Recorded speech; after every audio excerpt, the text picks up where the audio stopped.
சென்னை தலைமைச் செயலகத்தில் சபாநாயகர் அப்பாவு செய்தியாளர்களை சந்தித்து வருகிறார். அதனை பார்க்கலாம். கூட்டத்தினை வருகிற பிப்ரவரி மாதம் 12ஆம் தேதி காலை 10 மணிக்கு தலைமைச் செயலக வளாகத்தில் அமைந்துள்ள சட்டப்பேரவை மண்டபத்தில் கூட்டியுள்ளார்கள். இந்திய அரசியலமைப்பு சட்டம் 176(1) கீழ் அந்த கூட்டத்தில் நம்முடைய மாண்புமிகு ஆளுநர் அவர்கள் உரை நிகழ்த்தவும் உள்ளார்கள். மேலும் தமிழ்நாடு நிதியமைச்சர் மாண்புமிகு தங்கம் தென்னரசு அவர்கள் 2024-25 ஆண்டுக்கான நிதிநிலை அறிக்கையினையும் வருகிற 19ஆம் தேதி அன்று தாக்கல் செய்ய உள்ளார்கள். தொடர்ந்து 20ஆம் தேதி 2024-25 ஆண்டுக்கான முன்பண மானிய கோரிக்கையினையும் வருகிற 21ஆம் தேதி 23-24 ஆண்டிற்கான முன்பண செலவு மானிய கோரிக்கையினையும் தாக்கல் செய்ய உள்ளார்கள் என்பதை தெரிவித்துக் கொள்கிறேன். 12ஆம் தேதி காலை 10 மணி.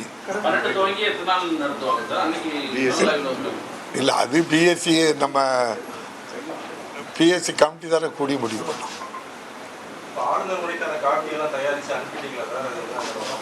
அது யார் வேலை சொல்லுங்க? நீங்க அரசு வேலை. அரசு அந்த பணியை கரெக்டாக செய்கிறோம்.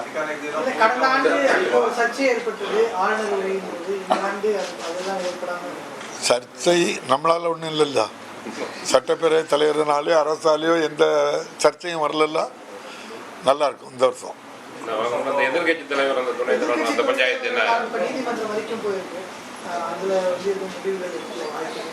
நீங்களே சொல்லிட்டே நீதிமன்றத்தில் இருக்குது அப்படின்னு சொல்றீங்க. நீதிமன்றம் சட்டப்பேரவையோ சட்டப்பேரவை தலைவரையோ கட்டுப்படுத்தாதுங்கிறது உங்களுக்கு எல்லாருக்கும் தெரியும்.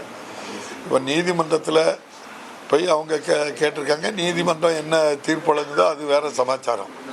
ஆனால் சட்டப்பேரவைக்குள்ள ஒரு உறுப்பினரை எங்கே அமர வைக்கணுங்கிறது முழு உரிமையும் சட்டப்பேரவை தலைவருக்குத்தான் உண்டுன்னு சொல்லி நானும் சொல்கிறேன். இதுக்கு முன்னால் இருந்த மாண்புமிகு சபாநாயகர் தனபால் அவர்களும் அதை சட்டமன்றத்திலேயே வெளிப்படையாக சொல்லியிருக்கின்றார்கள். அது உங்களுக்கு பல முறை நம்ம அதை சொல்லியாச்சு. திரும்பவும் அதை நினைவுபடுத்த வேண்டியதில்லைன்னு நினைக்கிறேன். மறுபடியும்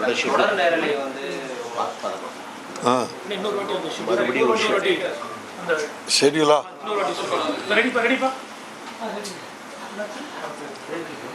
தமிழ்நாடு ஆளுநர் மாண்புமிகு RN ரவி அவர்கள் இந்திய அரசியலமைப்பு சட்டம் 174(1) கீழ் தமிழ்நாடு சட்டமன்ற பேரவை கூட்டத்தினை வருகிற பிப்ரவரி மாதம் 12ஆம் தேதி காலை 10 மணிக்கு கூட்டியுள்ளார்கள். இந்திய அரசியலமைப்பு சட்டம் விதி 176(1) கீழ் நம்முடைய மாண்புமிகு ஆளுநர் அவர்கள் அன்றைய தினம் காலை 10 மணிக்கு கூட இருக்கின்ற சட்டப்பேரவையில் ஆளுநர் உரை நிகழ்த்துகின்றார்கள். மாண்புமிகு தமிழ்நாடு நிதியமைச்சர் மாண்புமிகு தங்கம் தென்னரசு அவர்கள் பிப்ரவரி மாதம் 19ஆம் தேதி 2024-25 ஆண்டுக்கான நிதிநிலை அறிக்கையினையும் 20ஆம் தேதி 2024-25 ஆண்டிற்கான முன்பண மானிய கோரிக்கையினையும் 2023-24 ஆண்டுக்கான நம்முடைய கூடுதல் செலவுக்கான நிதியினையும் அறிக்கையாக தாக்கல் செய்ய இருக்கின்றார்கள் என்பதை தெரிவித்துக் கொள்கிறேன்.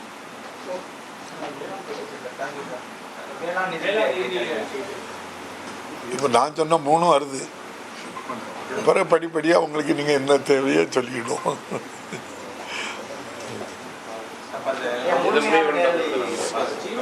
தம்பி, நேரலையை பற்றி சொல்லும்போது உங்களுக்கு தெரியும். மாண்புமிகு மறைந்த எதிர்கட்சி தலைவராக இருந்த விஜயகாந்த் அவர்கள் தான் நேரலை பண்ணி நீதிமன்றத்தில் என்ன செய்தாங்க, வழக்கு தொடுத்தாங்க. அது எல்லாருக்கும் நினைவு இருக்கா தம்பி? மறந்து போச்சா? நினைவு இருக்குல்ல? அப்போது ஆளுங்கட்சியாக இருந்தது யாரு? ஆளுங்கட்சியாக இருந்தால் யாரு சொல்ல முடியுங்களா? ஒருத்தரும் அதிமுக ஆளுங்கட்சியாக இருந்தது. அதுக்கு அவங்க கவுண்டர் ஃபைல் பண்ணியிருக்காங்க. சட்டமன்றத்தில் நேரலையாக என்ன செய்ய முடியாது, காண்பிக்க முடியாதுன்னே எழுதி கொடுத்துருக்காங்க. இப்போ அந்த வழக்கில் தான் அதிமுக சார்பாட்டம் மாண்புமிகு உறுப்பினர் வேலுமணி அவர்கள் தன்னை இணைத்து கொண்டு முழுமையாட்டு நேரலை நடத்தணும்னு சொல்லியிருக்காங்க. நம்ம இந்த அரசு பொறுப்பேற்ற பிறகு மாண்புமிகு முதல்வர் மு.க. ஸ்டாலின் அவர்கள் நேரலையாக முழுமையாக நேரலையாக காண்பிக்க வேண்டும் என்பதுதான் இந்த அரசினுடைய முழு கொள்கை திட்டம்.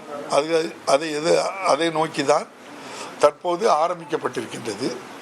முதல் கட்டமாக உங்களுக்கே தெரியும், கேள்வி பதில்கள் முழுமையாக காட்டப்படுகிறது. அதனைத் தொடர்ந்து சில முக்கிய கவன ஈர்ப்பு தீர்மானங்கள், முக்கிய அரசு தீர்மானங்கள் எல்லாம் தொடர்ந்து காண்பிக்கப்பட்டு கொண்டு இருக்கின்றது. தொடர்ந்து இந்தியாவில் பல மாநிலங்களில் நம்மள மாதிரி யாருமே நடத்தலை, யாருமே நேரலையாட்டு நடத்துறதில்ல. கேரளா எடுத்துக்கிடுங்க, ஒரிசா எடுத்துக்கிடுங்க, நம்ம தான் முழுமையாக நடத்துகிறோம். அதே போல் மீதி இருக்கக்கூடிய மானிய கோரிக்கையுடைய டிபேட்டுகளுமே முழுமையாக நடத்தணுங்கிறது அரசனுடைய எண்ணம். அதற்கான பணிகளை நாங்கள் செய்துக்கிட்டு இருக்கோம். அதான் நாங்கள் செய்துக்கிட்டே இருக்கோம் தொடர்ந்து. நாங்கள் இல்லை, இதுக்கு முன்னால் இருந்த அரசு நேரலையில் காட்டவே மாட்டேன்னு பதில் சொன்ன மாதிரி நாங்கள் சொல்லலை. நாங்கள் செய்வோம், செய்துக்கிட்டு இருக்கோம். நாங்கள் உண்மைக்கு புறப்பாட்டு எதையும் மறைக்கவும் இல்லை, நடந்துக்கிட்டே இருக்கு. இன்னும் தொடர்ந்து நடக்கும். என்னங்க இன்னும் வருஷம் இருக்குல்லாங்க, எல்லாம் நீங்கள் ஒவ்வொன்றா நடக்கும். இப்போ நீங்கள் வந்து 1921 இன்று வரைக்கும் உள்ள சட்டமன்ற நடவடிக்கைகளை எல்லாம் ஆன்லைனில் பார்க்கறதுக்கு வசதியாட்டு தேவையான நடவடிக்கைகள் எடுத்துகிட்டு வரோம். எல்லாமே ஸ்கேன் பண்ணி அது எல்லாமே அப்லோடு பண்ணி முறையாட்டு மாண்புக்கு முதல்வர் மறைந்த தலைவர் கலைஞர் அவர்களுடைய பேச்சிலே நீங்கள் ஒரு குறிப்பிட்ட மதவிலக்கு கொள்கை பற்றி அப்படின்னு ஒரு தட்டுனா அது மதவிலக்கு சம்பந்தமாக பேசுறது அவ்வளோத்தையும் நீங்கள் இதில் பார்த்துடலாம், ஆன்லைன்லேயே பார்த்துடலாம்.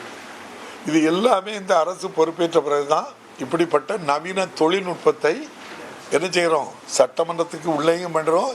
ஏற்கனவே நடந்து முடிந்தவர்களையும் எளிதாக எல்லோருக்கும் காட்ட வேண்டும், டிரான்ஸ்பரன்சி வெளிப்படைத்தன்மை வேண்டுங்கிறதுக்காக நாங்கள் செய்து கொண்டிருக்கிறோம். எந்த ஒளிமறைவும் அரசிடமும் இல்லை, சட்டமன்றத்திலும் இல்லை. நன்றி.